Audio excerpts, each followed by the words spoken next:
যে বিষয়টি প্রফেসর আসিফ নজরুল আপনার কাছে যেতে চাই যে প্রফেসর আসিফ নজরুল আপনি অনেক দিন ধরেই বাংলাদেশে আলোচিত একজনের মধ্যে থাকলে বুদ্ধিজীবী হিসাবে পরামর্শদাতা হিসেবে অ্যাক্টিভিস্ট হিসেবে থাকলেও আপনি আসলে এখন সরকারে আছেন, আপনি মন্ত্রিত্ব কেমন উপভোগ করছেন?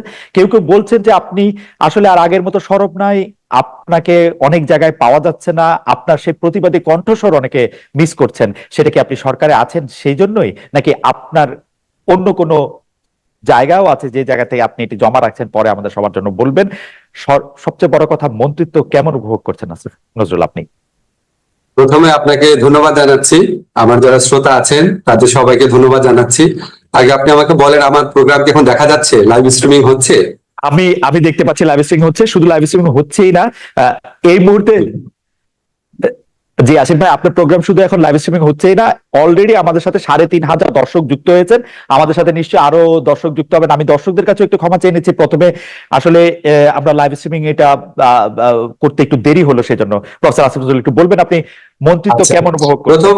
জি, আপনি প্রথমে একটা প্রশ্ন করেছিলেন যে আমাকে আগের মতো সরব দেখা যাচ্ছে না। তো আমি একটু বিনীতভাবে বলি, আমার পক্ষে কি আগের মতো সরব থাকা শোভা পায় কিনা, কারণ আগে আমি ছিলাম অ্যাক্টিভিস্ট টাইপের, ওপিনিয়ন মেকার টাইপের।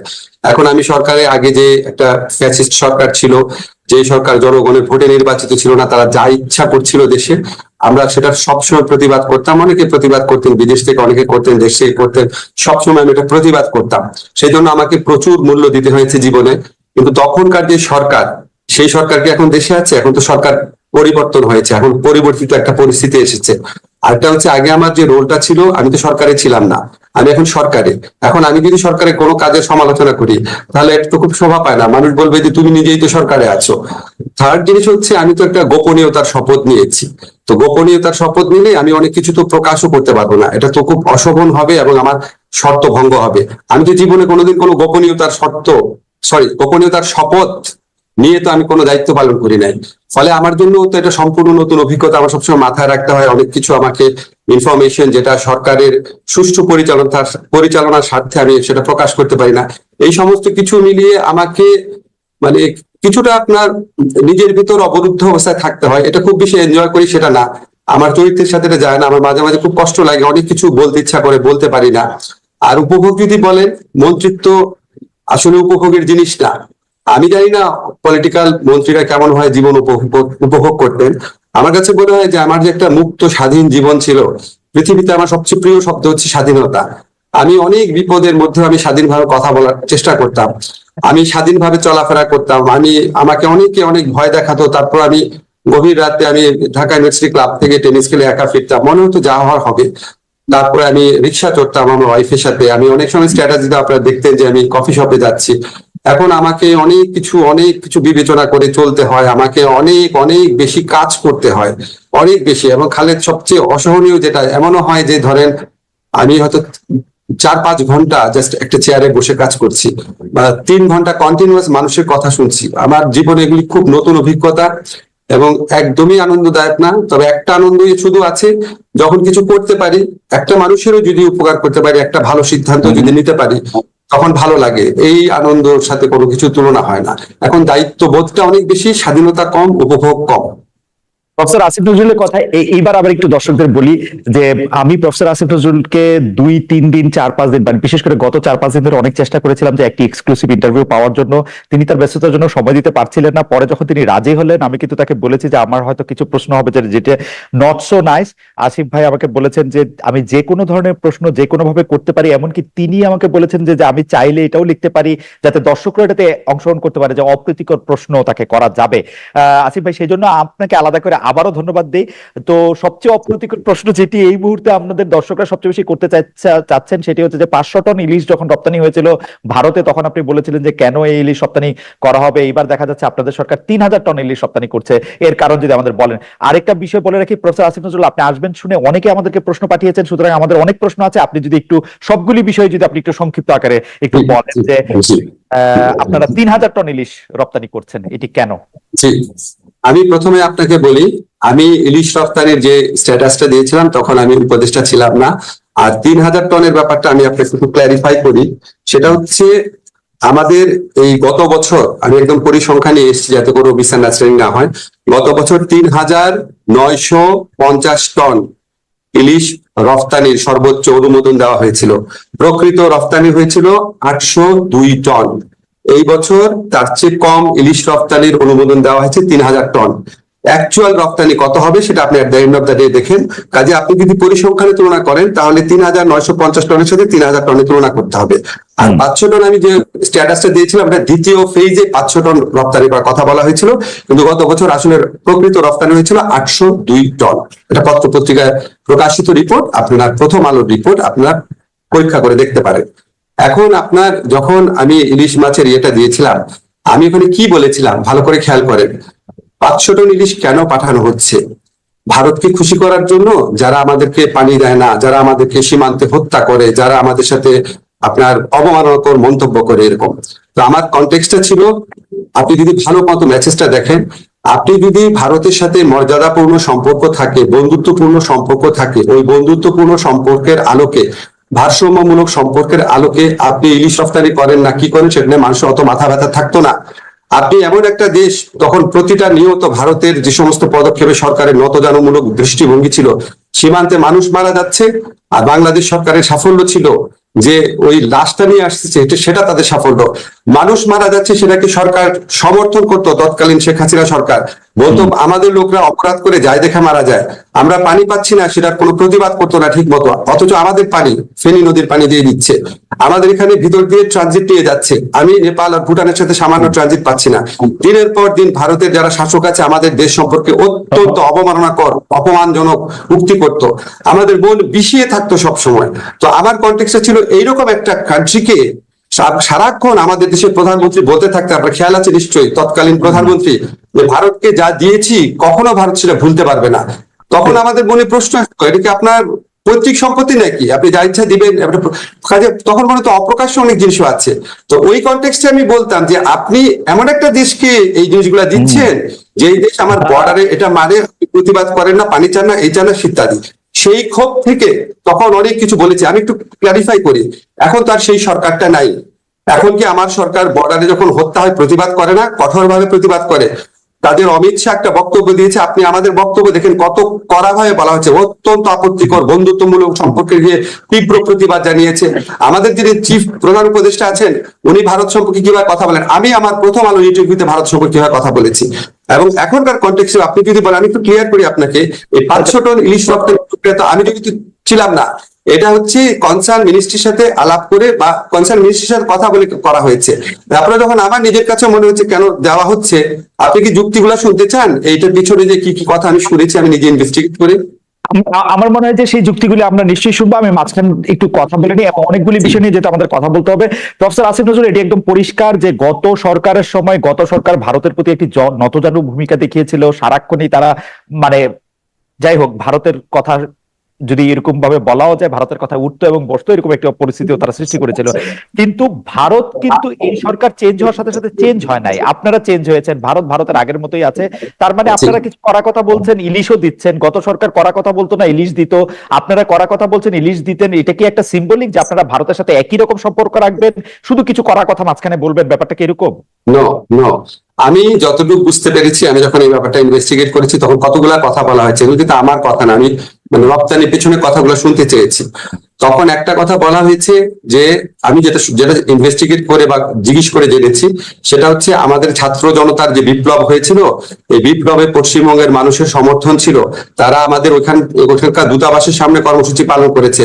পশ্চিমবঙ্গের যে মুখ্যমন্ত্রী ছিল তিনি অত্যন্ত কড়া ভাষায় আমাদের তৎকালীন প্রধানমন্ত্রীর সমালোচনা করেছিলেন, এবং এটা নিয়ে একটা টানাপোড়েনের সৃষ্টি হয়েছিল। এবং আমাদের এই ইলিশটা প্রধানত পশ্চিমবঙ্গের মানুষের জন্য যাচ্ছে, এগুলি কিন্তু আমার যুক্তি না, আমি যেসব কথা শুনেছি। আর একটা কথা বলা হয়েছে, মোট যে ইলিশ রপ্তানি করা হচ্ছে সেটা হচ্ছে 0.29%।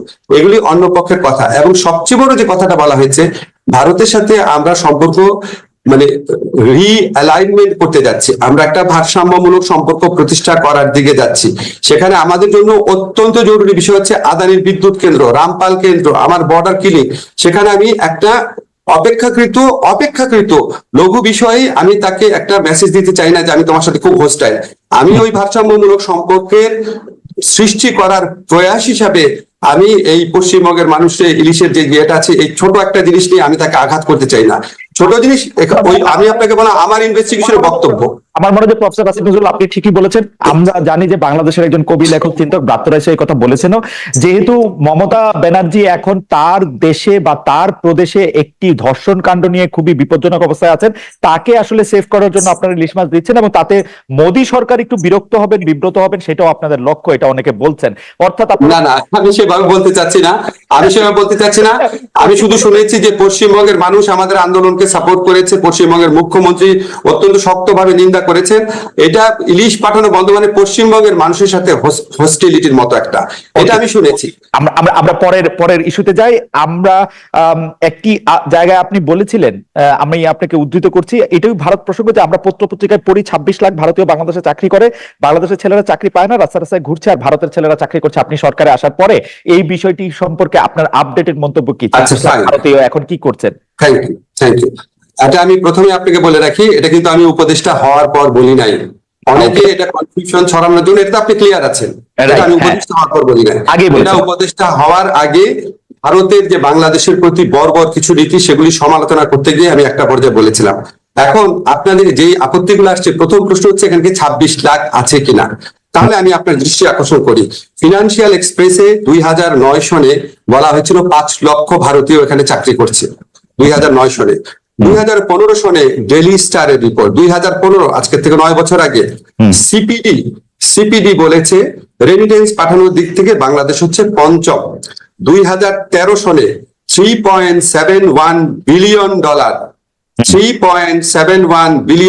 2013 সনে পাঠানো হয়েছে, এবং সেই রিপোর্টে বলা হয়েছে এটা অফিসিয়াল ফিগার। আনঅফিসিয়াল ফিগার এর চেয়ে আরো অনেক বেশি।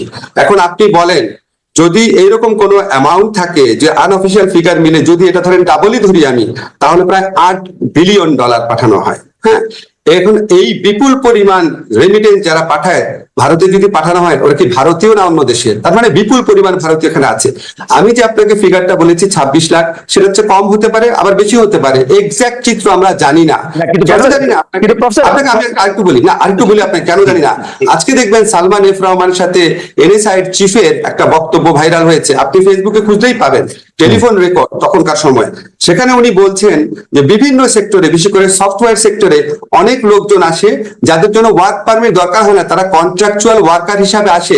এবং উনি ধমক দিচ্ছেন এনএসআই চিফকে যে বিডার অনুমোদন এখানে লাগে না, তুমি এখানে সিকিউরিটি জিনিস দেখবা, তুমি অন্য জিনিস দেখবা কেন? এবং উনি কিন্তু খুব ক্যাটাগরিক্যালি ভারতের কথা বলে না এখানে। কিন্তু আপনি আমাকে বলেন, আপনি মানে পারসিভ করে দেখেন যে কন্ট্রাকচুয়াল ওয়ার্কার অনেক আসছে, অনুমোদন লাগে না, এটা সালমান এফ রহমান কোন দেশের ক্ষেত্রে বলতে পারেন? হতে পারে চায়নার ক্ষেত্রে বলতে পারেন, কিন্তু চায়নার ক্ষেত্রে যদি না লাগে তাহলে নিশ্চয়ই ভারতের ক্ষেত্রে লাগতো না, কারণ ভারতের প্রতি তো আমাদের একটা নতজানু নীতি ছিল। এই সমস্ত জিনিস যদি আপনি অ্যাড করেন, আমরা একটা কনক্লুশনে আসতে পারি, বিপুল পরিমাণ ভারতীয় আনডকুমেন্টেড এখানে কাজ করছে। জিনিসটা হইলো যে আপনারা এখন সরকারে আছেন, আপনাদের কাছে কি কোনো তথ্য, মানে ওরা যদি রেমিটেন্স পাঠাতে হয় সেটা একটা প্রপার ব্যাংকিং চ্যানেলে পাঠাতে হবে, ওরা যদি এখানে কাজ করে তাহলে সেটার একটা কোনো না কোনো ভাবে পাসপোর্ট দিয়ে তারা যদি এন্ট্রি করে সেটা তাদের এখানে থাকবে, ঠিক আছে? সেই হিসাবটা আছে কিনা, আপনারা সেই হিসাবটা জানতে চেষ্টা করছেন কিনা, নাকি আপনারা মানে পত্র পত্রিকার গত সরকারের আমলের রিপোর্টের উপরে ভরসা করতেন? প্রশ্ন। ধন্যবাদ, আপনি প্রশ্নটা করেছেন। আমি প্রথমে আপনাকে ক্লিয়ার করি, আজকে প্রবাসী কল্যাণ মন্ত্রণালয় যখন গিয়েছিলাম তখন একজন সাংবাদিক আমাকে প্রশ্ন করেছিলেন, ওনার ধারণা ছিল এটা হচ্ছে আমার মন্ত্রণালয়ের বিষয়। আমি প্রথমে আপনাকে ক্লিয়ার করি, বাংলাদেশে যারা বিদেশি চাকরি করেন আইদার লুকিয়ে অথবা প্রকাশ্যে, এটা আমার মন্ত্রণালয়ের বিষয় না। আমি হচ্ছে বিদেশে যারা বাঙালি চাকরি করেন সেটা আমার মন্ত্রণালয়ের বিষয়। আমি আমার 3টা মন্ত্রণালয় নিয়ে এত ব্যস্ত থাকি, আমি আপনাকে অনেস্টলি বলি, আমার প্রথম 1 মাসে আমি 3-4 ঘন্টা ঘুমাতাম, আমি 16 ঘন্টা কাজ করেছিলাম, আমি শুক্রবার দিন অফিস করতাম, সচিবালয়ে সবাই আছে, আপনারা খবর নিয়ে জিজ্ঞেস করেন। ফলে আমি আমার মন্ত্রণালয়ের বাইরে অন্য কোনো কিছু দেখার সুযোগ পাই নাই। তবে এই মন্ত্রণালয়ে যিনি কাজ করেন, যারা কনসার্ন অথরিটি আছে, আমি তাদের কাছে কিছু জিনিস জানতে চেয়েছি, আমি এখনো সঠিক উত্তর পাই নাই। আপনি জানেন বিডা সহ বিভিন্ন প্রতিষ্ঠান রিঅর্গানাইজ করার কাজ চলছে।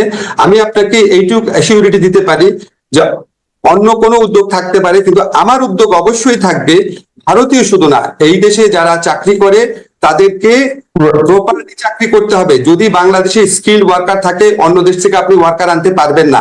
যারা কাজ করে তাদের প্রকৃত বেতন দেখায় কাজ করতে হবে, জব পারমিট লাগবে, তাদেরকে লিগাল পথে টাকা পাঠাতে হবে।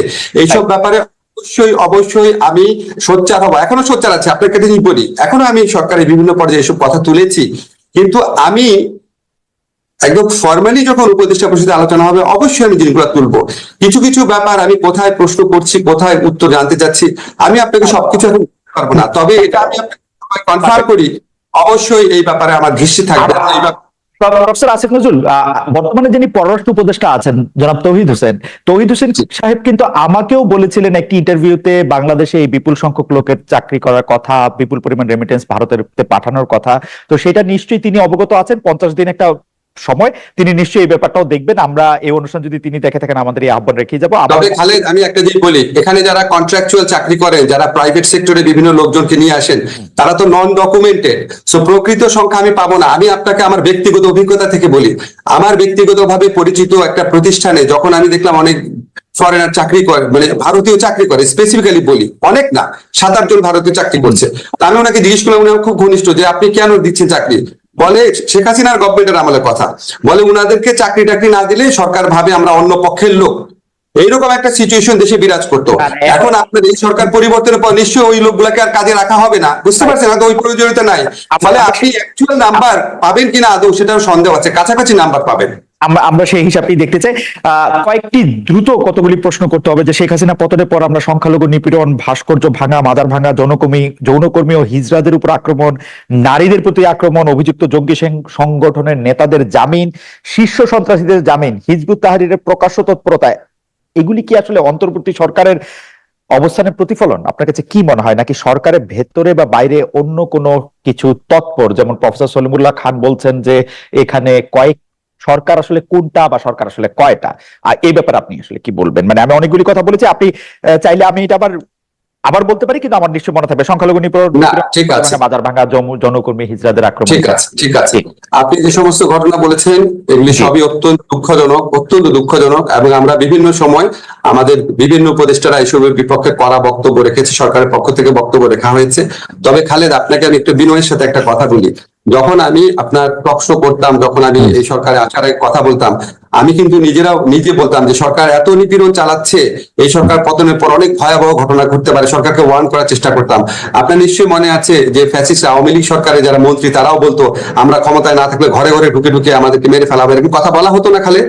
তো আমরা যেই অরাজকতার আশঙ্কা করছিলাম আওয়ামী লীগের 15 বছরের অপশাসনের কারণে, মানুষের প্রতি অকথ্য নিপীড়ন নির্যাতনের কারণে, মানুষের মুখ বন্ধ করে রাখার কারণে, এটার আউটবার্টস হিসেবে আমরা যতটুকু খারাপ অবস্থা আশঙ্কা করেছিলাম, আপনাকে বিনয়ের সাথে বলি ততটা খারাপ অবস্থা হয় নাই।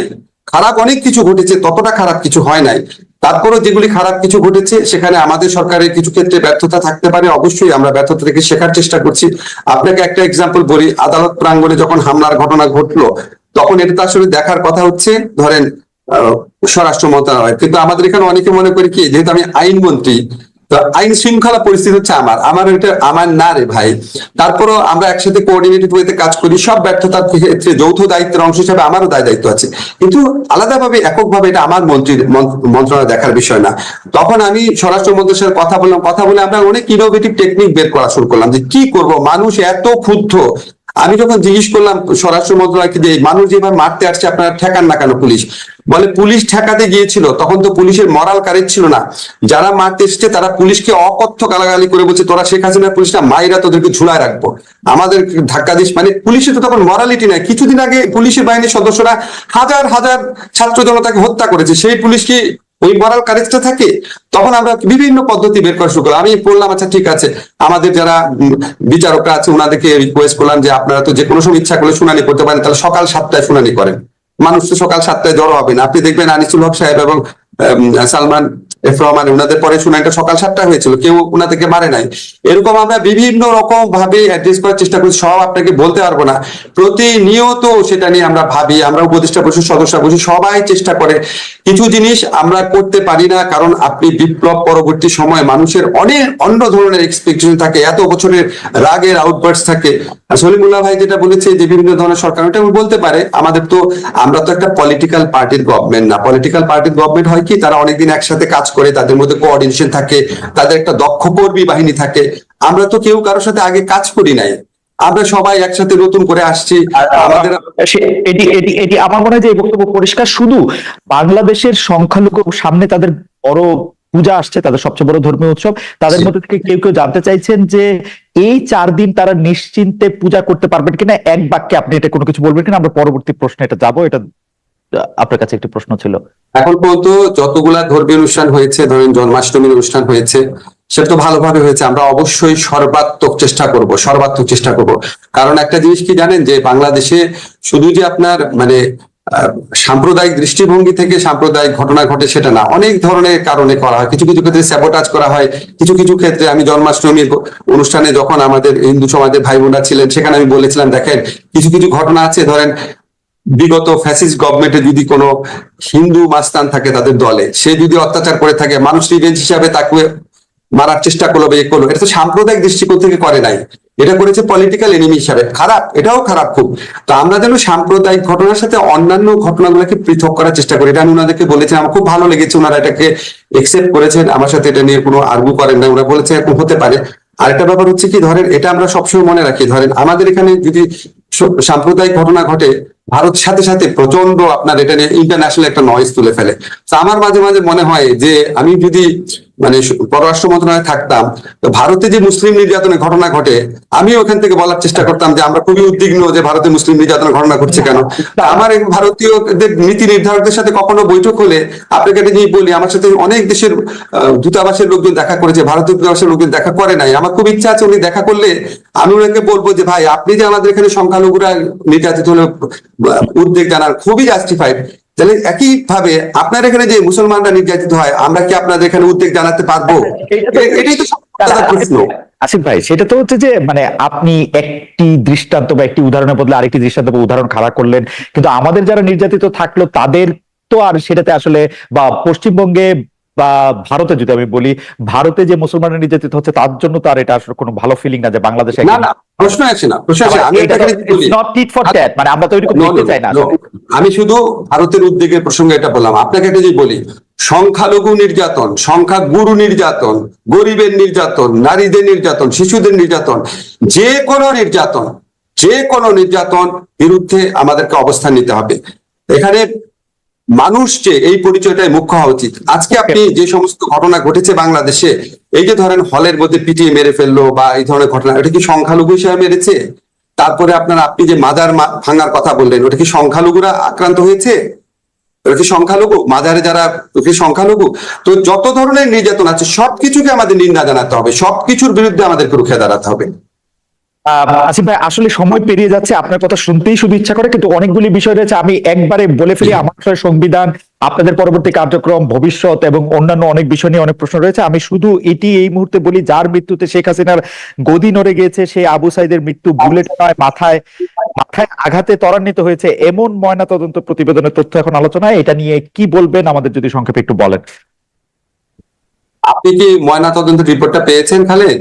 ময়নাতদন্তের রিপোর্টটা আমি একটু দেখেছি। আচ্ছা ফাইন, তাহলে আপনাকে একটা ঘটনা বলি। এই ময়নাতদন্তটা আমি কিন্তু দেখার সময় পাইনি, আমি সারাদিন মিনিস্ট্রি কাজে ব্যস্ত ছিলাম। আপনি কিন্তু দেখবেন কাইন্ডলি, এটা কত তারিখের ময়নাতদন্তের রিপোর্টটা, কত তারিখের? আচ্ছা, ময়নাতদন্তের ক্ল্যারিফাই করি। আচ্ছা ফাইন, আমি আপনাকে ক্ল্যারিফাই করি। আপনার কি মনে আছে আওয়ামী লীগ আমলে ময়নাতদন্তের রিপোর্ট কিভাবে দেওয়া হতো? নিশ্চয়ই আপনার মনে আছে। জাজ্জুলুমার হত্যার ঘটনা আওয়ামী লীগ আমলে ময়নাতদন্তে বহু ঘটনা পত্রিকা পড়েছে, আমরা ঘুরিয়ে দিত। এখন আপনি যদি এই আমলেও ময়নাতদন্তের ঘটনা ঘটে, রাইট, ময়নাতদন্তের রিপোর্টটা 24শে জুলাই দেওয়া, 24শে জুলাই দেওয়া, অর্থাৎ আওয়ামী লীগ আমলে 24শে জুলাই দেওয়া আওয়ামী লীগ আমলের ময়নাতদন্ত রিপোর্ট। আপনাদের কি বিচার বিবেচনা বোধ কি হারিয়ে গেছে? আপনাদের যারা এই সমস্ত প্রশ্ন তোলেন, আপনাদের কাছে অনুরোধ করে, আপনারা কি ভুলে গেছেন যে আওয়ামী লীগ আমলে ময়না তদন্তের রিপোর্ট, পুলিশের তদন্তের রিপোর্ট, ডাক্তারের রিপোর্ট, সবকিছু কিভাবে ম্যানিপুলেট করা হতো? কাজে আমরা ঠিক ডেফিনেটলি আবার ময়না তদন্ত করবো, এবং এই ময়না তদন্ত যদি ভুল হয়ে থাকে, ম্যানিপুলেটেড হয়ে থাকে, অবশ্যই আমরা দেশবাসীর কাছে প্রকাশ করব। আচ্ছা, সম্প্রতি দুটি ঘটনা ঘটেছে, একটি ঢাকা বিশ্ববিদ্যালয়, একটি জাহাঙ্গীরনগর বিশ্ববিদ্যালয়। আপনি সেই সব হত্যাকাণ্ডের যথেষ্ট পরিমাণ জোরালো প্রতিবাদ করেন নাই বলে কেউ কেউ বলছেন। এই প্রসঙ্গে আপনার একটু কথা বলবো যে এক ধরনের মব, যেটাকে আপনি বারবার মব জাস্টিস বলছেন, কেউ কেউ এটাকে মবক্রেসি বলছেন, সেই জায়গা থেকে কেউ কেউ বলছেন এটি একটি মবের মূল্য, সেই জায়গা থেকে আপনি আসলে আমাদের কি জানাবেন বা কি? আমি যথেষ্ট প্রতিবাদ করেছি, আমি সাংবাদিক সম্মেলনে বলেছি কোনো অবস্থাতেই ছেড়ে দেওয়া হবে না। আপনারা দেখেন দুটো ঘটনাতেই সাথে সাথে গ্রেফতারের ঘটনা ঘটেছে, সাথে সাথে এমনকি হল প্রশাসনকে পরিবর্তন করা হয়েছে। 6টা-7টা গ্রেফতারের ঘটনা, মানে দেখেন পৃথিবীতে সব দেশেই অপরাধ হয় খালেদ, জার্মানিতে হয়, আমেরিকাতে হয়। এই জার্মানি আমেরিকা উন্নত বিশ্বের সাথে আমাদের কি পার্থক্য ছিল? পার্থক্য ছিল অপরাধের ঘটনা ঘটতো এবং এটার বিচার করা হতো না। আবার বিএনপি বা ভিন্ন মতের কেউ অপরাধ না করলেও এটা শাস্তি দেওয়া হতো। আমাদের এখানে এই চেঞ্জটা তো আমরা এনেছি, অপরাধ করার সাথে সাথে অভিযুক্তদের গ্রেফতার করা হচ্ছে। এবং আমি আসিফ ভাই, আপনার কাছে কি মনে হচ্ছে না যে আপনি গত সরকারের মতো একই ভাষায় কথা বলছেন? আমরা গত সরকারকে যখন এই প্রশ্ন করতাম তখন তারা বলতো কেন বিশ্বজিৎ হত্যাকাণ্ডের তো শাস্তি হয়েছে, কেন 6 খুন যে নারায়ণগঞ্জে হয়েছে তার তো আমরা শাস্তি দিয়েছি, একই কথা তো এরকম বলতো। কিন্তু এই যে ঘটনাগুলি যে এই ঘটনাগুলি ঘটার ক্ষেত্রে একটা একটা একটা একটা প্রচ্ছন্ন প্রভাব এই সরকারের থাকছে কিনা, মানে আপনাকে বলি, সরকার আপনি যে এক্সাম্পলটা দিয়েছেন এরকম 2-3টা উদাহরণ ছিল তাদের গত 15 বছরে, আর হাজারো উদাহরণ ছিল যেখানে বিচার করা হয়নি, হাজারো উদাহরণ ছিল। ঢাকা বিশ্ববিদ্যালয়ে যতগুলা আক্রমণের ঘটনা ঘটেছে কোনো বিচার হয়নি। তো ওদের ছিল আপনার হাজারো ঘটনার পিছনে এটাকে 2-3টা ঘটনার কথা বলতো, তাও পাবলিক জনমতের চাপে দিয়েছে। আপনি বলেন যে আমরা এটা প্রতিরোধ করতে ব্যর্থ হয়েছি কিনা? আমরা সমস্ত হল প্রশাসনের উপর দায়িত্ব দেওয়া হয়েছে। একটা সরকার কি করতে পারে? আমরা ইউনিভার্সিটি অথরিটিকে কোন রকম ইন্টারফেয়ার করি না, তাদেরকে স্বাধীনভাবে হলে ছাত্রদেরকে জীবন, তাদের পড়াশোনা, তাদের পরিবেশের নিশ্চয়তা বিধান করতে বলেছি। ওনারা ওনাদের মতো চেষ্টা করেছে। যারা আক্রমণ করেছে তারা আপনার মানে হল প্রশাসনের মদদে, সরকারের মদদে এই জিনিসটা করে নাই, এটা তো আপনারা নিশ্চিত। এখন তারা হল বিশ্ববিদ্যালয় প্রশাসনের মদত এটা করে নাই।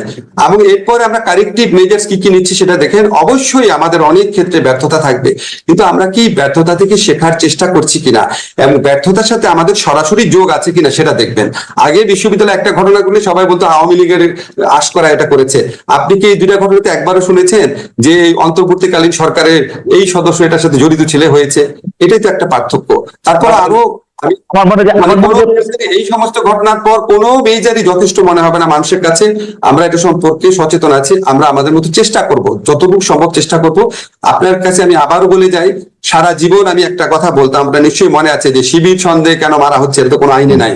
আমি সাংবিধানিক আইনের শিক্ষক, কোন রকম কাউকে বিনা মানে কি বলবো বিনা আইনে, মানে আপনি আইনগত ভাবে একটা লোককে মেরে ফেলতে পারেন যদি বিচার টিচার করে ফাঁসি দেন বা right of privatisation properly use করেন।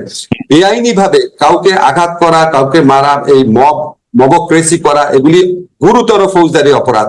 অবশ্যই এগুলি কেউ যদি করে আমরা প্রতিরোধে ব্যর্থ হতে পারি, কিন্তু বিচারে ব্যর্থ না। আসিফ নজরুল, আমাদের আপনি যেহেতু শিবিরের প্রসঙ্গটা তুললেন সেজন্য এটা বলা হয় যে বর্তমান সরকারের সাথে জামায়াতের সম্পর্ক সবচেয়ে বেশি। আসলে জামায়াতই বর্তমান সরকারের চালিকা শক্তি। বলা হচ্ছে যে প্রত্যেকটা শিক্ষা প্রতিষ্ঠানে যারা ভাইস চ্যান্সেলরের নিয়োগ পাচ্ছেন তারা জামায়াত ঘনিষ্ঠ বা জামায়াতের দেখিয়ে দিল। অন্তর্বর্তী সরকার কি জামাতের উপর খুব বেশি ভর করে আছে কিনা? কেউ কেউ বলছেন বৈষম্য বিরোধী আন্দোলনের যে 152 জন কেন্দ্রীয় সমন্বয়ক রয়েছেন তাদের মধ্যে 108 জনই শিবিরের। এই কারণে কি এই সরকার শিবির দিয়ে বা জামাত শিবির দিয়ে পরিচালিত হচ্ছে বলে কেউ কেউ বলতে চাচ্ছেন? এই কথা নিয়ে আপনার একটু মন্তব্য। আচ্ছা, আমি কিন্তু ফেসবুকে এরকম প্রচারণাও দেখেছি, আপনিও দেখেছেন, খেয়াল করে দেখেন যে বাকশালীদেরকে পুনর্বাসন করছে এই সরকার। আমি এরকম প্রচারণাও দেখেছি আওয়ামী লীগের বদলে বিএনপি সরকার এসেছে, সব বিএনপি লোককে দেওয়া হচ্ছে। এখন আবার বলা হচ্ছে জামাতের দেওয়া হচ্ছে। কাজে আপনি প্রচারণা না দেখে আপনি অ্যাকচুয়াল ফ্যাক্টস গুলা দেখার চেষ্টা করবেন। আপনাকে একটা এক্সাম্পল দেখালে তাহলে আপনি একটু বুঝতে পারবেন। ধরেন আমি যখন আন্তর্জাতিক অপরাধ আদালত, যেটা ইন্টারন্যাশনাল ক্রাইম ট্রাইব্যুনাল অ্যাক্ট, সেখানে যখন আমার মন্ত্রণালয়ের পক্ষ থেকে চিফ প্রসিকিউটরকে নিয়োগ দেওয়া হলো, সেদিন ফেসবুকে সারাদিন প্রচারণা চললো যে আমি হচ্ছে জামাত, কেন আমি তাকে নিয়োগ দিলাম। উনি এবি পার্টির লিডার ছিলেন, এবি পার্টি থেকে পদত্যাগ করেছিলেন, খুবই বড় আইনজীবী, এটা তো আপনারা জানেন। এই আন্তর্জাতিক অপরাধ ট্রাইব্যুনালের সবচেয়ে অভিজ্ঞ আইনজীবীদের একজন। তখন 24 ঘন্টার মতো প্রচারণা চললো আমি হচ্ছে জামাত। পরে একদিন বিরতির পর শিল্পকলা একাডেমিতে আরেকজন অত্যন্ত প্রসিদ্ধ শিক্ষক জামিল আহমেদ সাহেবকে নিয়োগ দেওয়া হলো। সাথে সাথে 24 ঘন্টার ব্যবধানে প্রচারণা চললো আমি আসলে বাকশালী, আমি খাদানিক এবং আমি নাস্তিক। এখন আপনি বলেন দুইটা জিনিস কি একসাথে সত্যি হতে পারে? কাজে মানুষের মধ্যে ধরেন ফেসবুক আমাদের জন্য একটা সম্ভাবনার অপার দ্বার খুলে দিয়েছে। আর এখন তো কারো আপনার জালিম সরকার না, আমরা বাক স্বাধীনতায় কথায় কথায় সাইবার সিকিউরিটি অ্যাক্ট প্রয়োগ করবো না, কারো অত্যাচার হবে না, কথা বলার জন্য এখন বলতো কোনো রকম খারাপ ঘটনা ঘটেনি, ইনশাল্লাহ আর কোনোদিনও ঘটবে না আমাদের সরকারের আমলে। ফলে মানুষ আপনার যার যা ইচ্ছা মতো বলছে, এবং দেশ নিয়ে সবাই খুব কনসার্ন। তো এটা আবার পজিটিভ দিকও আছে, সবাই কনসার্ন হয়ে সবাই অনেক ধরনের উদ্যোগ প্রকাশ করছে। আপনাকে আমি একটা এই যে বলা হচ্ছে একটা মিনিট 152 জনের মধ্যে 108 জন শিবির, এই প্রচারণার কোনো প্রমাণ আছে? একটা কথা আপনাকে বলি, যেমন আপনি দেখবেন ফেসবুকে কেউ বলা শুরু করেছে যে জাফর ইকবাল সাহেব তো ঠিকই বলেছিল, এটা তো আসলে জামাত শিবিরের আন্দোলন, এটাও আমি দেখেছি। আচ্ছা ভাই, এই যে বিএনপি সাংবাদিক সম্মেলন করে বললো যারা মারা গেছে তাদের মধ্যে 50% হচ্ছে বিএনপির লোক, ঠিক আছে? আর আজকে আমি একটা টক শো দেখছিলাম, আমার চোখ দিয়ে পানি পড়ছিল। বরকতুল্লাহ বুলুর ছেলে সানিয়া, যে ছেলেটা আপনার পুরো ঘটনা বর্ণনা করলো, তার মা ছিল পাশে। আমি কিন্তু আন্দোলনকালে আমি তাকে চিনতাম না, আমি তার ছবিটা ফেসবুকে দিয়ে বলেছিলাম বাংলাদেশের জয় হবে। একটা মা তার ছেলে টর্চার হচ্ছে, তারপর তাকে বলছে আমরা তোমার সাথে আছি। এই যে ওই ভিডিও, ওই ছেলেটার বর্ণনা পড়লাম, এখন সে কি জামাতের লিডারের ছেলে? আজকে আপনি মুগ্ধর স্ট্যাটাসের কথাটা মনে করেন, মুগ্ধদের স্ট্যাটাস দিয়েছে। হঠাৎ করে আপনি যা ইচ্ছা তো বললে হবে না, আপনাকে প্রমাণ দেখান জিনিসটা। আমি যেটুকু জানি খালেদ, আমি ঢাকা বিশ্ববিদ্যালয়, খালেদ একটা জিনিস, ঢাকা বিশ্ববিদ্যালয়ের শিক্ষক হিসাবে কাছের থেকে আমি যেটা জানি, এই জালিম ফ্যাসিস্ট সরকারের বিরুদ্ধে আন্দোলনে এমনকি ছাত্রলীগের সাধারণ কর্মী যাদেরকে টর্চার করে ছাত্রলীগ বানানো হয়েছিল, এমনকি তাদেরও কারো কারো পার্টিসিপেশন ছিল। বিপুল সংখ্যক ছাত্র দলের নেতার সংশ্লিষ্টতা ছিল, শিবিরদের আমি চিনতাম না, তাদেরও থাকতে পারে। বাম দলের সংশ্লিষ্টতা ছিল, সাধারণ মানুষের সংশ্লিষ্টতা ছিল, তারা তো বাংলাদেশের মানুষের অংশ, সবার অংশগ্রহণ ছিল। আচ্ছা, আমি আপনার সাথে কথা বলার একটা সুবিধা হলো যে আপনার কথা থেকেই আসলে গুরুত্বপূর্ণ কথাগুলি ক্লু পাওয়া যায়। আপনি আন্তর্জাতিক অপরাধ ট্রাইব্যুনালের আইন বা তাদের চিফ প্রসিকিউটরের কথা বলেছেন। প্রফেসর আসিফ নজরুল, আমি একজন জুরিস্ট হিসেবে আপনার কাছে প্রশ্নটা করতে চাই যে সেই আইন আপনারা সংশোধন করছেন, সেই জায়গায় আপনি যাকে চিফ প্রসিকিউটর আপনারা যাকে নিয়োগ দিলেন, সেই আইনজীবী তাজুল ইসলাম, জামায়াত নেতা মতিউর রহমান নিজামী, আলী হাসান মোহাম্মদ মুজাহিদের আইনজীবী ছিলেন।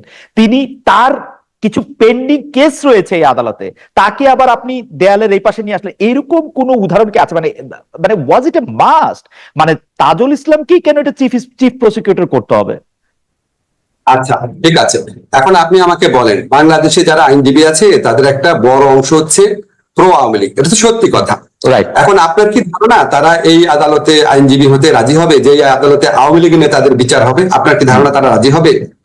আবার ধরেন কিছু কিছু আইনজীবী আছে যাদের দক্ষতা নিয়ে, বড় একটা অংশ তো বিএনপির আইনজীবীরাও আছেন যারা খুব আনন্দ নিয়ে রাজি হবে আওয়ামী লীগের লোকদের বিচার করতে। তাই আপনার ধারণা না? জি, আমার ধারণা। আমি আপনাকে নাম দিতে পারি, আপনাকে একটা কথা বলি খালেদ। আচ্ছা ঠিক আছে, আমাদের এই আদালতে তো আরো কিছু আইনজীবী নিয়োগের বিধান আছে। আপনাকে আমি একটা চ্যালেঞ্জ করে দিলাম, আপনি বিএনপির দক্ষ কোনো আইনজীবী কিন্তু এনে দেন ভাই, এখানে মানে গুরুত্বপূর্ণ উপস্থিত হওয়ার আছে। আরেকটা কথা আপনাকে বলি, তাজুল তো এখানে আইনজীবী, তাজুল তো বিচারক না। তা আপনারা যখন যুদ্ধ অপরাধে আদালতে যখন বিচার হচ্ছিল, তখন যারা এই জামাতে নেতাদের বিপক্ষে যারা আইনজীবী ছিলেন, তারা তো সবাই আওয়ামী লীগের পলিটিক্সের সাথে ইনভলভ ছিল, আওয়ামী লীগ পন্থী আইনজীবী ছিল, তারা আওয়ামী লীগ পন্থী আইনজীবী ছিল, আপনার মনে আছে? তো তখন আপনার বিচারে কোনো সমস্যা হয়নি, আমরা বিচারে অন্যান্য প্রসঙ্গে প্রশ্ন তুলেছি, কিন্তু এটা নিয়ে প্রশ্ন তুলিনি আমরা। আইনজীবী তো সরাসরি ভাবেই প্রমাণ করার চেষ্টা করবে দোষ আছে, এবং আমরা তো এই স্কোপটা রেখেছি, যাদের বিরুদ্ধে অভিযোগ আসবে আপনারা পৃথিবীর শ্রেষ্ঠতম আইনজীবীকে নিয়োগ করেন, যেটা গত সরকার করে নাই। আপনারা বেস্ট আইনজীবী নিয়োগ করেন। আমরা তো বিচারক আর জামাত থেকে নিয়োগ করছি না, আমরা তো বিচারক আর বিএনপি থেকে নিয়োগ করছি না। আমরাও চেষ্টা করছি যে বিচারক পদে সবচেয়ে মানে কি বলবো, এখন ভাই সবকিছুর পর বাংলাদেশে মানুষ দেখবে নিয়োগ করার পর বলবো উনি এটার সাথে এই ছিল, উনি এটার সাথে এই ছিল। আমরা চেষ্টা করব,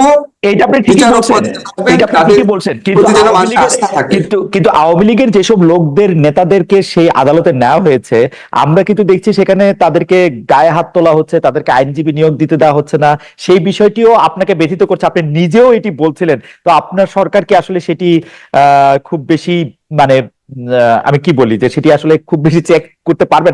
আমি নিজে দেখেছি, আপনিও দুঃখ প্রকাশ করেছেন যে এরকম তো হওয়ার কথা না। এটা কখনো, আমি আপনাকে করতে চাই, আপনি উপদেষ্টা হয়েও বলেছেন যে মানে এরকম কোনোভাবেই আপনি এটা আশা করেন না। আপনি কি নিশ্চয়ই লক্ষ্য করেছেন এটার প্রকোপ অনেক কমে গেছে, আদালত প্রাঙ্গণে হামলা, আদালত প্রাঙ্গণে ডিম ছুড়ে মারাটা অনেক কমে গেছে, অনেক কমে গেছে। আপনি প্রথম দিকে তুলনায় দেখেন, আমি আপনাকে বলেছি একটা ইনোভেটিভ টেকনিকের কথা, সকাল 7টার সময় করেছি, আরো কিছু কিছু টেকনিক আছে বলতে চাই না, বললে মানুষ ওইটার মধ্যে দিয়ে আক্রমণ করার চেষ্টা করবে। আচ্ছা, আমরা একটু জাতির জনগুরুত্বপূর্ণ বিষয় চলে আসতে চাই। আমি মনে হয় আপনার বক্তব্য পরিষ্কার। আপনাকে আমি জানিয়ে রাখতে চাই 30,000-এর বেশি দর্শক আমাদের সাথে লাইভ দেখছেন এবং আরো অনেক দর্শক নিশ্চয়ই আমাদের সাথে যুক্ত হবেন। আমি সেজন্য জাতির জনগুরুত্বপূর্ণ প্রশ্নগুলি করে রাখতে চাই। এর আগে আমি দর্শকদের কাছে জানতে চেয়েছিলাম পপুলার বিষয় এটি যে ভারতে 3,000 টন ইলিশ রপ্তানির সিদ্ধান্ত সঠিক বলে মনে করেন কিনা। শতকরা 32% মনে করছেন যে এটি সঠিক, শতকরা 68% মনে করছেন এটি সঠিক না। 40,000 দর্শক এখানে ভোট দিয়েছেন। প্রফেসর আসিফ নজরুল, আমি সরাসরি এই সংবিধান সংস্কার নিয়ে আসি। সংবিধান সংস্কার কমিশনের প্রধান করা হয়েছিল আচ্ছা খালেদ, আপনাকে একটা অনুরোধ করি নিয়োগ নিয়ে প্রশ্ন করছেন, যেহেতু আপনাকে একটা জিনিস ক্ল্যারিফাই করি, এটা আমাকে কেউ কেউ জানতে চায়। আমি বলেছি আমি খালেদের সাথে প্রোগ্রামে বলবো যে আমি কিভাবে নিয়োগ দিচ্ছি, আমি কি আমার ঘনিষ্ঠ লোককে নিয়োগ দিচ্ছি কিনা। ভাই আমাকে এটা একটু বলতে দেন। এই যে আপনাকে তাজুলের কথা বললাম, জামিল সাহেবের কথা বললাম, উনারা ঘনিষ্ঠ তো দূরের কথা, উনাদের সাথে জীবনে কোনোদিন, আমার তাজুলের সাথে একটা প্রোগ্রামে একদিন দেখা হয়েছিল, অনেক দূর থেকে দেখা। জামিল সাহেবের সাথে আমার জীবনে কোনোদিন দেখা হয় নাই। উনার নিয়োগের ব্যাপারে কথা বলার আগে জীবনে কোনোদিন কথা হয় নাই। বাংলা একাডেমিতে যে আজম আছে, আজমের সাথে জীবনে কোনোদিন আমি একসাথে বসে 5 মিনিটও কথা বলি নাই। আফসানার সাথে জীবনে কোনোদিন 5 মিনিটও কথা বলি নাই। আপনাকে আমি ক্লিয়ার করি জিনিসটা, আমি দক্ষতার দিকে লক্ষ্য রেখেছি, অসংখ্য মানুষের সাথে কথা বলেছি। এমনকি যে ধরেন জামিল সাহেবের নিয়োগ নিয়ে যে কিছু লোক প্রশ্ন তুলেছে, আমি আমাদের এই ছাত্র জনতার আন্দোলনের সবচেয়ে প্রধান যে নেতারা আছেন তাদের একজনের সাথে কথা বলে তারপরে ক্লিয়ারেন্স নিয়েছি। ক্লিয়ারেন্স মানে হচ্ছে উনার তো এই আন্দোলনটা করেছেন, তাদের সাথে এই যে আপনাকে অন রেকর্ড বললাম, তাদের প্রধান একজন নেতার সাথে কথা বলে তার সম্মতি নিয়ে করা হচ্ছে। আমি আমার ব্যক্তিগত বিবেচনায় একটা নিয়োগও দেই নাই। আমি অসংখ্য মানুষের সাথে কনসাল্ট করেছি, দক্ষতার দিকে লক্ষ্য রেখেছি, কাজটা করতে পারবেন কিনা সেটা আমার বিবেচনা। সেকেন্ড কথা খালেদ, প্লিজ আমাকে একটা কথা বলতে, দক্ষতার দিকে লক্ষ্য রেখেছি। আর লক্ষ্য রেখেছি গত স্বৈরাচারী ফ্যাসিস্ট সরকারের সহযোগী যারা ছিল, যারা তাদের বেনিফিশিয়ারি ছিল, যারা এই জুলাই অগাস্ট আমরা ছাত্র হত্যার সময় যারা আমাদের বিপক্ষে ভূমিকা রেখেছিল, কোনোভাবেই তারা যতই যোগ্য কোনোভাবেই তাদের কথা বিবেচনায় রাখি নাই এবং তারপরে কনসাল্ট করেছি। এই হচ্ছে আমার প্রক্রিয়া। আসিফ ভাই, কেন জানি আপনার কথা শুনে আমার একটু শেখ হাসিনার কথা মনে পড়তেছে। শেখ হাসিনা সেম ওয়েতে একটু বলতো যে না সবাইকে নিয়োগ দিব, শুধু বিএনপির বা তারেক রহমানের লোক নিয়োগ দিব না, জামাতের লোক নিয়োগ দিব না।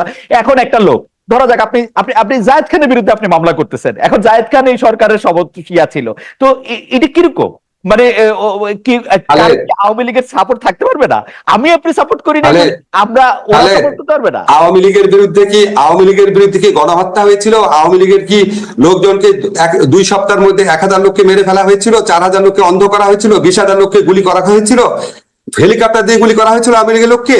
এখন এই সমস্ত কাজ যারা করেছে, যারা এগুলিকে জাস্টিফাই করেছে, যারা এটার পক্ষে দাঁড়িয়েছে, তাদেরকে এই ছাত্র জনতার বিপ্লব তাদেরকে আমি নিয়োগ দিব? আমি প্রেক্ষিতটা তো চেঞ্জ হয়েছে না। আচ্ছা ঠিক আছে, নিয়োগ দিয়েন না। আমি আমি আমি আমি সংবিধান সংস্কার কমিশন নিয়ে আসি। প্রফেসর আসিফ নজরুল, 32,000-এর বেশি মানুষ আমাদেরকে দেখছেন। সংবিধান সংস্কার কমিশনের ইন্টারেস্টিংলি প্রথমে এটা প্রদান করা হয়েছিল ডক্টর শাহদিন মালিককে, কিন্তু ডক্টর শাহদিন মালিকের সাক্ষাৎকার পরে আমি এবং ডক্টর শাহদিন মালিককে ততদিন ধরে চিনি, মনে হয়েছিল যে তিনি আসলে সংবিধানটাকে সংস্কার করতে চান, বা তার আসলে সংবিধান সংস্কার কমিশনের প্রধান থাকা হলো না। সংবিধান সংস্কার কমিশনের প্রধান করা হলো আমার শিক্ষক প্রফেসর আলী রিয়াজকে, যিনি আবার সংবিধানটা নতুন করে লিখতে চান। আমাদের প্রশ্ন প্রফেসর আসিফ নজরুল, নতুন করে সংবিধান রচনার ম্যান্ডেট কি আপনাদের রয়েছে কিনা?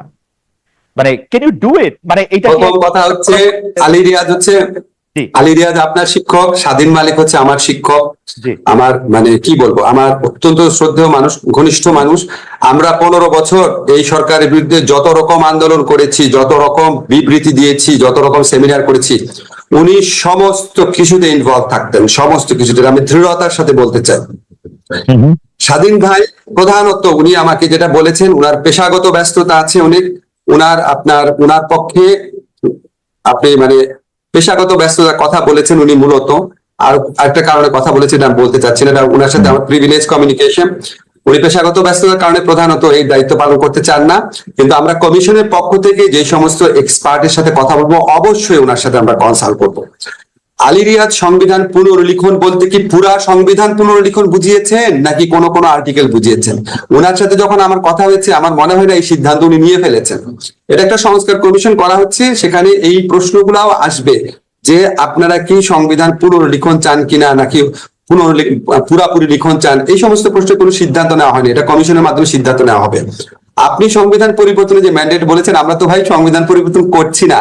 সংবিধান পরিবর্তন করবে হচ্ছে নেক্সট কনস্টিটিউয়েন্ট অ্যাসেম্বলি যদি ইলেকশন হয় বা নেক্সট যে পার্লামেন্ট হয় ওনারা করবে। আমাদের তো সংবিধান পরিবর্তনের ম্যান্ডেট নাই।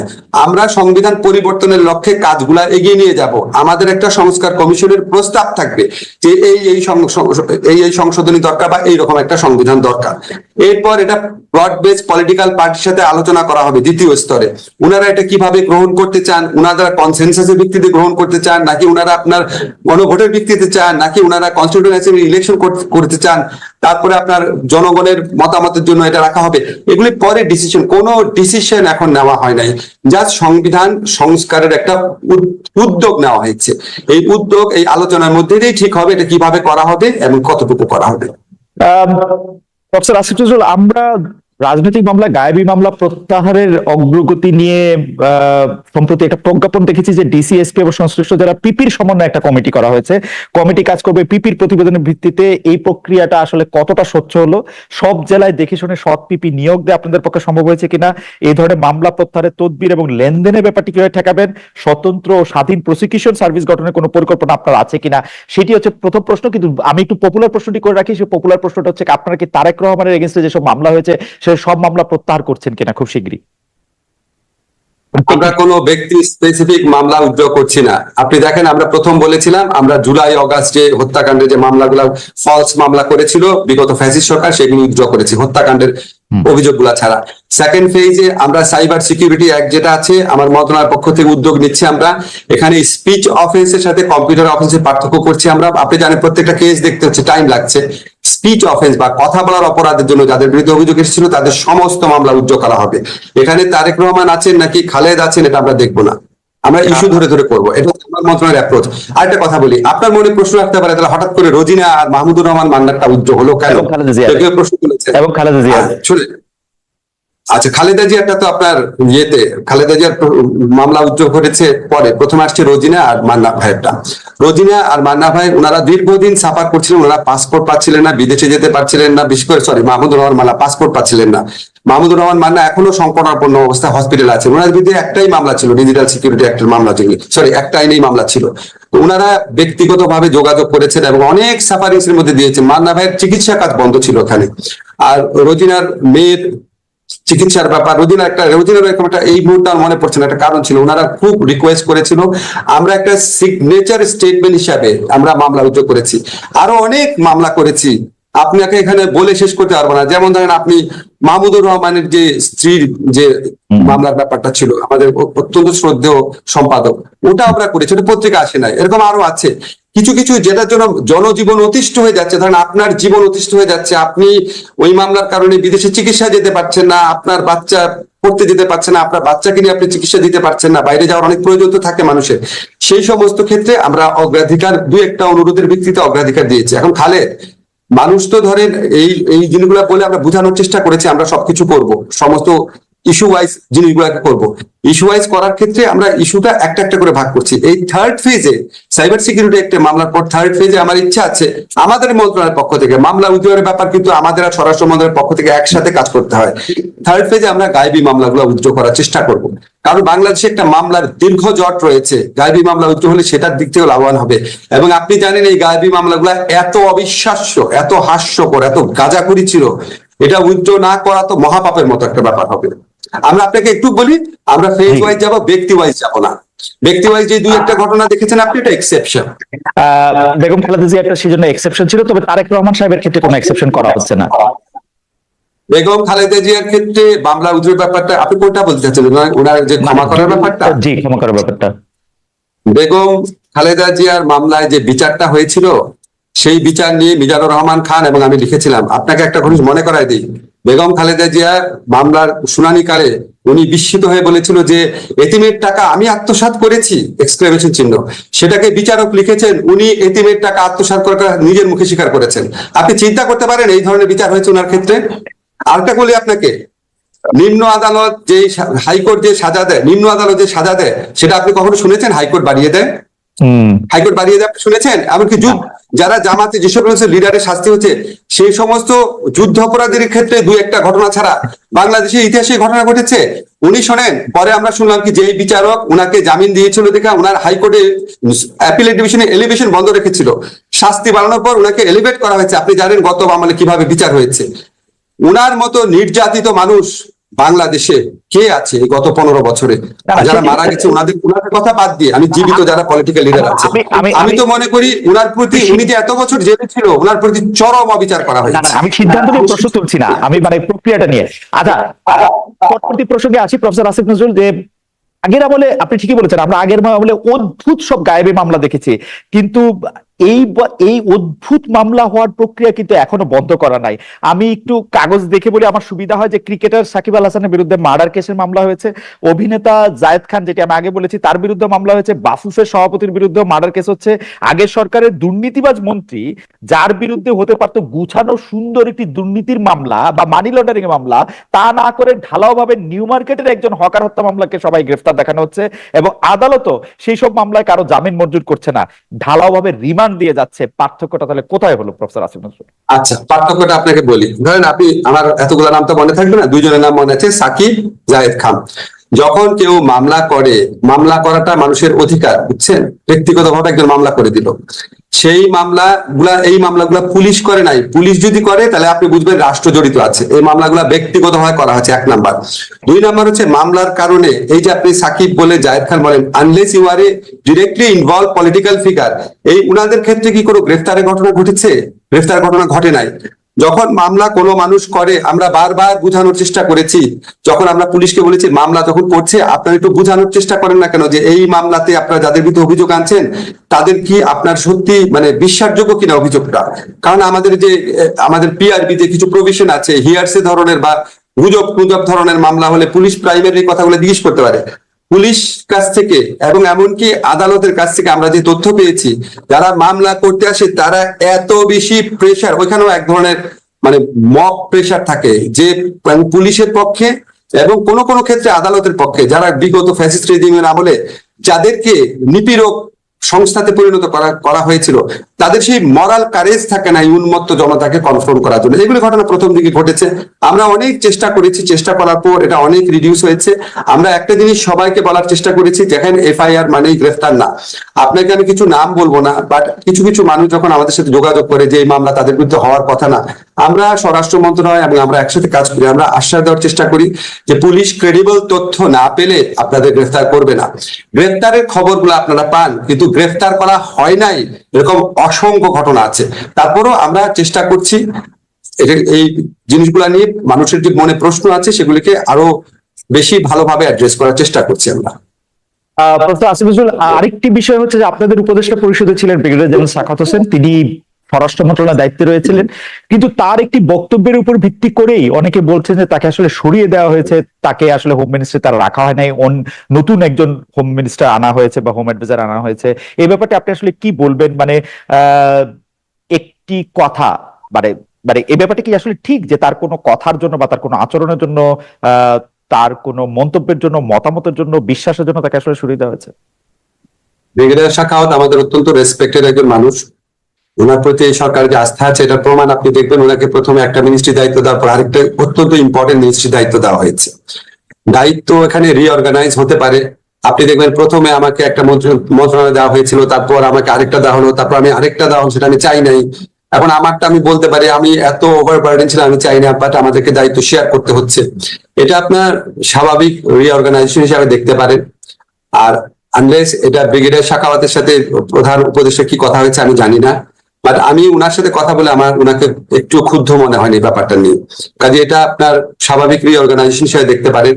আরেকটা ব্যাপার, ধরেন কেউ প্রশ্ন তুলছেন, ধরেন আমাদের যে জাহিদুর রহমান, উনি খুব একটা লজিক্যাল প্রশ্ন তুলছেন, সাথে দেখা হয়েছিল কালকে, যে আমাদের এখানে মানে এত কম উপদেষ্টা কেন, এত দায়িত্ব আমরা কেন আরো উপদেষ্টা নিচ্ছি না।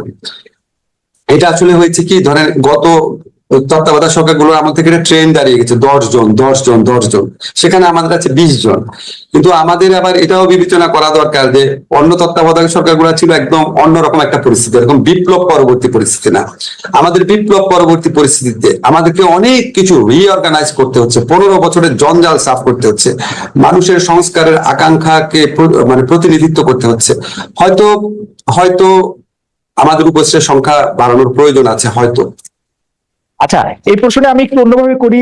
শেখ হাসিনা সরকারের পতনের পর দল হিসেবে আওয়ামী লীগ আর মাঠে নাই। দল হিসেবে তাদের নিষিদ্ধ করা, বিচার করা, এসব দাবি করা হচ্ছে। আপনাদের একজন কলিগ দল গোছানোর কথা বলে তিনি তার দপ্তর খুঁয়েছেন। আন্তর্জাতিক অপরাধ ট্রাইব্যুনাল সংশোধন করে এখন দল নিষিদ্ধের প্রস্তাব আপনারা রাখছেন। আপনাদের লক্ষ্য কি আওয়ামী লীগকে নিষিদ্ধ করা? আমি আপনাকে ক্লিয়ারলি বলি যে সংগঠনকে শাস্তি দেওয়ার যে বিধান, এটা আওয়ামী লীগ আমলে সংবিধান সংশোধন করে করা হয়েছিল। সংগঠনকে দায়ী করা যাবে, আপনি চেক করতে পারেন, সংগঠনকে দায়ী করা যাবে। এখন এখানে প্রস্তাব হিসেবে আসছে, আমরা যখন ড্রাফটটা করতে গেছি, আমরা ক্রস সেকশন অফ পিপলের সাথে কথা বলেছি, এটা কিন্তু ড্রাফট, একদমই ড্রাফট।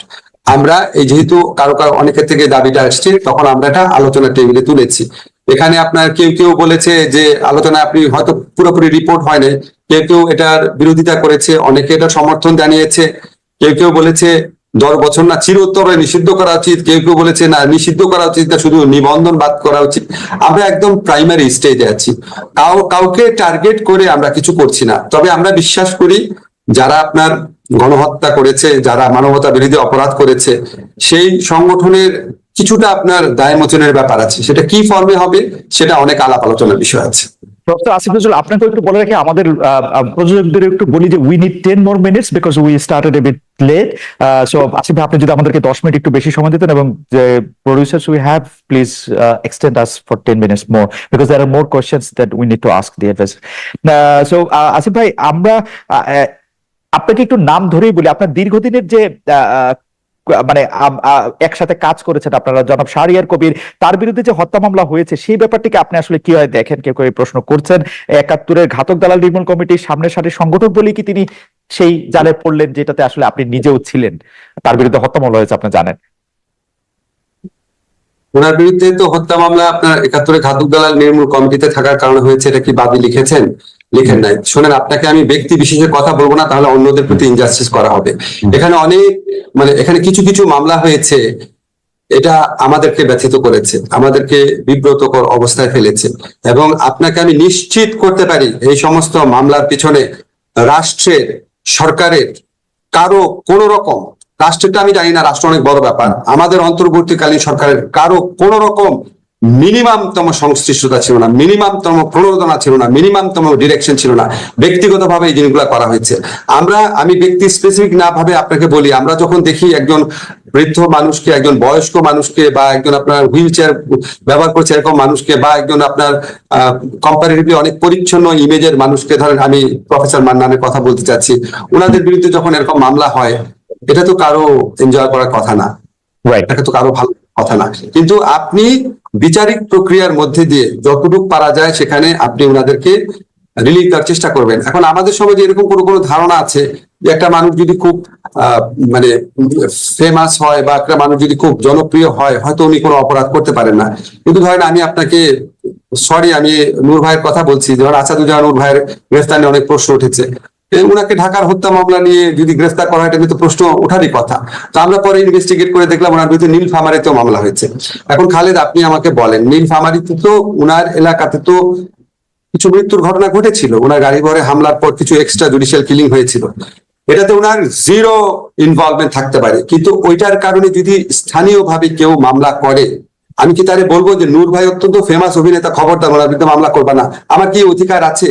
আমার শুধু এইটা দেখার আছে বিচারিক প্রক্রিয়ার মধ্যে দিয়ে ডিউ প্রসেসটা যেন কনফার্ম করা হয়। আমার শুধু একটাই জানার ইচ্ছা, আপনার কাছ থেকে তো জীবনে বহুবার বহু আইনি সমস্যা নিয়ে আপনার কাছে গিয়েছে, মামলা হয়েছে, ভালো কথা, তার বিরুদ্ধে মামলা চলতেই পারে, তাকে গ্রেফতার করাটা খুব প্রয়োজন ছিল। মানে রিপোর্ট চলতে পারে, তিনি আদালতে হাজিরা দিতে পারতেন, জামিন থাকতে পারতেন, তাকে রিমান্ডে নেওয়া, রিমান্ড চাওয়া, রিমান্ড নেওয়া, এগুলি খুব জরুরি ছিল। মানে আমি জাস্ট জানতে চাচ্ছি, আমার কিন্তু আসাদুজ্জামান নূরের প্রতি কোনো আলাদা আলাদা কোনো রকম কোনো জায়গা থেকে আমি বলছি না, মানে আমি শুধু জানতেই চাচ্ছি। দেখেন, আমি যদি আপনার সরকারে না থাকতাম আমি অনেক কিছু বলতে পারতাম। এখানে একটা যৌথ দায় দায়িত্বের ব্যাপার আছে। কোনো কিছু যদি আমার ভালো না লাগে, এটা দায় দায়িত্ব আমার থাকবে, ভালো না লাগলেও। ফলে আমি এটা কারো মানে এখানে আমার সমালোচনার অধিকার নাই, কারণ আমি সরকারের অংশ। তবে আপনাকে আমি একটা জিনিস তো বললাম যে আমাদের সরকারের আমলে কিছু কিছু জিনিস হচ্ছে যেটা আমাদের কোনো রকম সংশ্লিষ্টতা নাই, এবং আমরা এটা এনজয় করছি না, আমাদের ভালো লাগছে না। আপনাকে একটা জিনিস শুধু মনে করিয়ে দিচ্ছি, 15টা বছর একটা দল ক্ষমতায় ছিল, তারা সমস্ত প্রশাসন নিজের মতো সাজিয়েছে। এই পুলিশে যত মানুষ আছে তাদের মধ্যে অর্ধেক তাদের আমলে অ্যাপয়েন্ট করা, অর্ধেক পত্রিকা রিপোর্ট আছে, আপনি দেখবেন সমস্ত প্রশাসন তাদের সাজানো। সমস্ত কিছুতে আমাদের ইচ্ছার প্রতিফলন আমরা এখনো ঘটাতে পারি নাই। অনেক ক্ষেত্রে কিছু কিছু জিনিস হচ্ছে যেটা হয়তো আমাদের এই 15 বছরের ফ্যাসিস্ট গভর্নমেন্ট না থাকলে, নিয়মিত সরকার পরিবর্তন না হলে আমরা আরো অনেক ভালোভাবে কন্ট্রোল করতে পারতাম। তবে আমরা কন্ট্রোল বাড়াচ্ছি। নূর ভাইয়ের সময়ে সরকারের আমলে নিয়োগ করা পুলিশরাই তাকে গ্রেপ্তার করে নিয়ে যাচ্ছে, ব্যাপারটা কি না, এরকম? নূর ভাইয়ের আমলে আমি তো নূর ভাইয়ের প্রসঙ্গে এটা বলি নাই। আমি বলতে চাচ্ছি, ধরেন কিছু কিছু ক্ষেত্রে ঘটনা ঘটে, ধরেন আমরা হয়তো কোনো একটা জিনিস জানছি না, বাট হয়তো আমাদেরকে বিব্রত করার জন্য কিছু মামলা হচ্ছে। এইবার এটা পরিষ্কার। বুঝতে পারছেন? হ্যাঁ, আমাদের সময় খুব শেষ। এই প্রশ্নটা উত্তর কি আপনি একটু দিবেন? এইটা হয়তো আমার অন্য প্রশ্নের জন্য একটু হারিয়ে গেছে, যে মামলা প্রত্যাহারের তদবির ও লেনদেনের ব্যাপারটি ঠেকানোর জন্য আপনারা কি করছেন? স্বতন্ত্র স্বাধীন প্রসিকিউশন সার্ভিস গঠনের আপনাদের কোনো পরিকল্পনা রয়েছে কিনা? আমার এবার খুব দ্রুত আপনাকে 5-6টি প্রশ্ন করে ফেলতে হবে। তদবির ঠেকানোর জন্য ভাই, তদবির ঠেকানোর জন্য আমাদের মিনিস্ট্রিতে কোন রকম তদবির করা হচ্ছে না। আমাদের মিনিস্ট্রিতে আমি যাদেরকে বদলি করে এনেছি, প্রথম দেখেছি তাদের সুনামের কথা, তাদের সম্পর্কে কোনোদিন কোনো অভিযোগ আছে না, এটা আমি খুব ভালো করে দেখেছি। কারণ আমার ছাত্র, অনেকে আমার ছাত্র, আমি খুব ভালো মতো খবর নিয়ে এসেছি। যাদের সম্পর্কে মিনিমামতম অভিযোগ ছিল, বিশেষ করে আর্থিক অভিযোগ, তাদেরকে আমার অন্তত মিনিস্ট্রিতে আমি রাখার চেষ্টা করে মিনিস্ট্রি থেকে আমি সরিয়ে দিচ্ছি। শুধু যে এই কারণে সরিয়েছে এটা না, কাজে যাদেরকে সরিয়েছে সবাইকে আপনারা এরকম ভাববেন না। পলিটিক্যাল নিপীড়নের অংশ ছিল কেউ কেউ, তাদেরকেও সরানো হয়েছে। আমরা আমাদের মিনিস্ট্রির চেষ্টা করছি। এখন ধরেন একদম রুট লেভেলে যদি কোনো তদবির হয়, আমরা একটা ওপেন আহ্বান আছে, আমাদের কাছে জানালে অবশ্যই আমরা ব্যবস্থা নিব। আর প্রসিকিউশন সার্ভিস যে আপনি করার কথা বলেছেন, এই আইন করে নতুন প্রসিকিউটর আমি নিয়োগ দিতে কমপক্ষে 6 মাস লাগবে। এখন যারা প্রসিকিউটর আছে, এপিপি আছে, তারা সবাই আওয়ামী লীগের আমলের ক্যাডার টাইপের আইনজীবী আছে, তাদের মধ্যে কেউ কেউ আওয়ামী লীগের চেয়েও বেশি আওয়ামী লীগ, অনেক অত্যাচার নিপীড়নে তাদের অংশগ্রহণ আছে। এখন আমি 6 মাস এদিকে রাখবো? আপনাকে যে আমি বললাম যে কিছু কিছু ক্ষেত্রে যে কিছু ঘটনা ঘটে যেটা 15 বছর সাজানো কারণ আমি পারি না, আমি আপনাকে একটা ঘটনা বলি, নাম বলবো না। একটা ঘটনার ক্ষেত্রে আমি খবর নিয়ে দেখলাম যে আচ্ছা, ওনার ক্ষেত্রে আপনার ধরেন জামিন হলো না কেন, ঠিক আছে? তখন আমরা দেখলাম যে এখানে সরকার পক্ষের যে আপনার আইনজীবী ছিল, তিনি এমন একটা ভূমিকা রেখেছেন যেটা আমাদের প্রত্যাশিত ছিল না। এখন ওই আইনজীবী কি সরল বিশ্বাস এটা করেছেন, নাকি আমাদের প্রশ্নবিদ্ধ করেছেন? এই সমস্ত প্রশ্ন রিজলভ করতে হলে আমাকে তো ইমিডিয়েটলি এই পিপিপি, এপি, জিপি, পিপি এগুলিকে নতুন করে সাজাতে হবে। এখন আমি আইন করতে চাই, ইনের আইডিয়াল ওয়ার্ড অবশ্যই করতে চাই, কিন্তু করে তাহলে আমাকে 6 মাস এই ধরনের বিভিন্ন স্যাবোটাজের জন্য অপেক্ষা করতে হবে। ফলে আমরা নিয়োগ দিয়ে, কিন্তু আপনাকে একটা কথা বলি, আমাদের আমলে অবশ্যই স্বাধীন প্রসিকিউশন সার্ভিসের আইনটা করা হবে। আইন করার পর দরকার হলে আমরা এখনকার যারা আছেন তাদেরকে আর রাখা হবে কিনা এটা চিন্তা করবো, এবং পরীক্ষার মাধ্যমে নিয়োগকৃতদের অ্যাপয়েন্ট করার চেষ্টা করব। আমাদের গবেষক দলের একজন সদস্য এই মুহূর্তে আপনি যখন কথা বলছিলেন তখন আমাকে একটি সংবাদের কাটিং আমাকে পাঠিয়েছেন, সেটা হচ্ছে প্রধান উপদেষ্টা ডক্টর ইউনূস ও উপদেষ্টা নাহিদকে নিয়ে কটূক্তির কারণে নালিশি মামলা হয়েছে। প্রফেসর আসিফুজ্জামান, আমি কি বলবো, মানে everything reminds me of the past regime. তো আপনার কাছে ওইরকম মনে হচ্ছে কিনা, মানে যে এই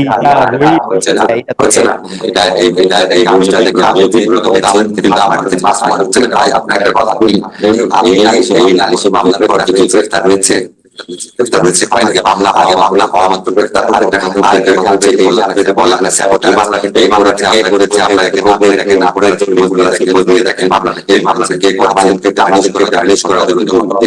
দেশে আছেন আপনি প্রশ্নটা করছেন, এই প্রশ্ন করেছেন, দেখেন আল্লাহ দেশে আমাদের কিছু ভয় কিছু ভয় আপনি প্রদর্শনী বিষয়ের সঙ্গে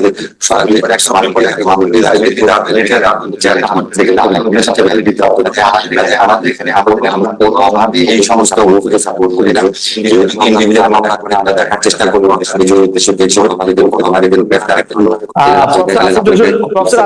আমরা আসলে আপনাকে খুব ভালো শুনতে পাচ্ছি না।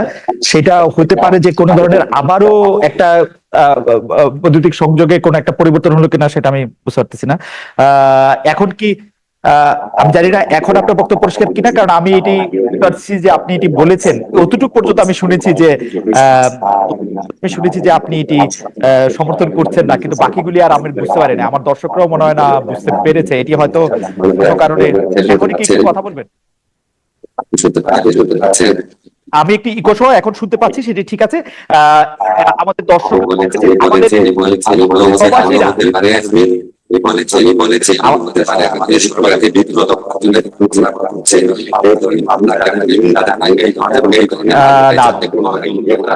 আমার মনে হয় যে প্রফেসর আসিফ নজরুল, আপনার বক্তব্য আসলে আমরা একটু রোবটিক শুনছি, তবু আপনি আমাদের সব প্রশ্নেরই জবাব দিয়েছেন। আমি শুধু, যদি আপনি শুনে থাকেন, আমি একটু বলে রাখি যে আমাদের প্রবাসীরা আপনি আজকে আসবেন বলে অনেকগুলি বিষয় আপনার দৃষ্টি করার জন্য একটু আবেদন জানিয়ে রেখেছি। আমি একটু আপনাকে সেই আবেদনগুলি একটু শোনাই।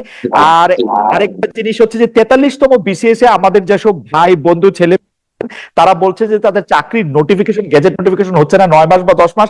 আপনি সেটি সদয় অবগতির জন্য, তারা এই ভাষাই ব্যবহার করেছেন যে আপনার সদয় অবগতির জন্য তারা আমার মাধ্যমে আপনাকে এটি জানিয়েছেন। আমাদের প্রবাসীরা যে দাবিগুলি তার দুই একটি আমি আপনাকে শোনাতে চাই। যে তার মধ্যে রয়েছে যে প্রবাসীদের জন্য আপনি অনেক কিছু করেছেন, যেমন আমরা দেখলাম প্রবাসী ব্যাংকের বা রেমিটেন্স পাঠানোর সংস্কার এবং ইত্যাদি বিষয়ে আপনি আসলে উদ্যোগ নিয়েছেন, কিন্তু তারা তাদের নিরাপত্তা, রাষ্ট্রীয় ক্ষমতায় অংশগ্রহণ করার জন্য তাদের কোনো সুযোগ থাকছে কিনা, আইন কানুনের ক্ষেত্রে তাদের বিশেষ, আমি আমি আমি আপনার অনুমতি নিয়ে সেটি আবার একটু পড়ে শোনাচ্ছি যে কি কি দাবি সেটি সামনে আসছে। সেটির মধ্যে প্রধান যে দাবি আছে যে সেটি হলো যে কোনো একটি সংরক্ষিত জায়গায় বা সংসদে সংরক্ষিত কোনো একটি বিষয় করা যায় কিনা, যাতে রেমিটেন্সে যারা আছেন, রেমিটেন্স যোদ্ধা যারা আছেন, যাদেরকে রেমিটেন্স যোদ্ধা বলা হচ্ছে বা প্রবাসী রেমিটেন্স পাঠাচ্ছেন যারা, তারা যেন এই বিষয়টিতে অংশগ্রহণ করতে পারেন। তো এরকম কিছু দাবি আছে যে তারা যেন নির্বিঘ্নে, আমি আজকে দেখছিলাম যে আপনি অলরেডি বলেছেন যে প্রবাসীরা দেশে গেলে যে তাদেরকে হয়রানি করা হয়, এটি অনেক আগে থেকে তারা, আপনি দেখছেন। এই বিষয়টি আপনি আসলে খেয়াল রাখবেন, প্রবাসীদের সহায় সম্পত্তি যা আছে তা যেন ঠিকমতো থাকে, ব্যাংকের টাকা, এই ব্যাপারে তারা আপনার কাছে একটু আলাদা করে আমার মাধ্যমে তারা একটু বলতে চেয়েছেন। তো এই পর্যন্তই আসলে বলার ছিল। প্রফেসর আসিফ নজরুলকে যদি আমরা একটু শুনতে পারতাম, যে দর্শকদের উদ্দেশ্যে তার শেষ বক্তব্য শুনে আমরা আজকে অনুষ্ঠান শেষ করতে পারতাম। অনেকক্ষণ সময় তিনি আমাদের দিয়েছেন। প্রফেসর আসিফ নজরুল, আনফরচুনেটলি আপনার সাউন্ডটি রোবটিক, তবে আমরা বুঝতে পারছি যে প্রফেসর আসিফ নজরুল আসলে যতগুলি প্রশ্ন আমরা করেছি সেগুলির আপনারা জবাব দিতে চেষ্টা করেছেন। প্রতিটি বিষয়ে তিনি তার মন্তব্য এবং তার যে ইচ্ছা সেটির কথা আমরা বলেছেন। আমরা যে প্রশ্নটি তার কাছ থেকে শেষ প্রশ্ন হিসেবে রেখেছিলাম সেটি দর্শকদের কাছে রাখি। আমি প্রফেসর আসিফ নজরুলের কাছ থেকে যদি পরে এটি শুনতে পারি, তাহলে সেটি আমরা বলবো যে প্রফেসর আসিফ নজরুল, আপনার রাজনীতিতে অংশগ্রহণ করার ইচ্ছা আছে কিনা, বৈষম্য বিরোধীরা যদি আরেকটি রাজনৈতিক দল করে সেটিতে আপনি যোগ দিবেন কিনা, আপনি আপনার এই মন্ত্রিত্ব পদটি আসলে এরকম চান কিনা, যেটি তো সাময়িক মন্ত্রিত্ব, ভবিষ্যতে আপনি মন্ত্রী হবেন কিনা। ফাইনালি একটি প্রশ্নের সাথে যুক্ত হওয়া ছিল, আমরা শুনছিলাম যে প্রফেসর ইউনূস রাষ্ট্রপতি হতে পারেন, আপনি হতে পারেন প্রধান উপদেষ্টা, তার কোনো সুযোগ থাকছিল কিনা। এই প্রশ্ন আসিফ নজরুল মাথা নাড়ছেন, তবু আমরা আসিফ নজরুলের রোবটিক ভয়েসে একটু শুনি। ও, তিনি দেখাচ্ছেন। আমরা আমরা দর্শকরা, আসিফ ভাই, আমরা আরেকটু সময় রাখলে আমরা একটু দেখতে পারতাম, আর 10 সেকেন্ড একটু রাখেন, তা আমরা একটু দেখি এটা, যেহেতু ভয়েস রোবটিক। সবাইকে ধন্যবাদ। রাজনীতি না, ঠিক আছে। প্রফেসর আসিফ নজরুলকে আমরা ধন্যবাদ জানাই। দর্শক, আপনাদের 35,000-এর মতো দর্শক একসাথে দেখেছেন। আমরা নিশ্চয়ই আমাদের বৃহস্পতিবারের নিয়মিত শোতে আসবো, সে সময় আমরা আরো নতুন অতিথিদের নিয়ে আসবো এবং তাদের সাথে আমরা কথা বলবো। প্রফেসর আসিফ নজরুল, আমাদের আন্তরিক ধন্যবাদ জানবেন। দর্শক, আপনাদেরকে অনেক অনেক ধন্যবাদ।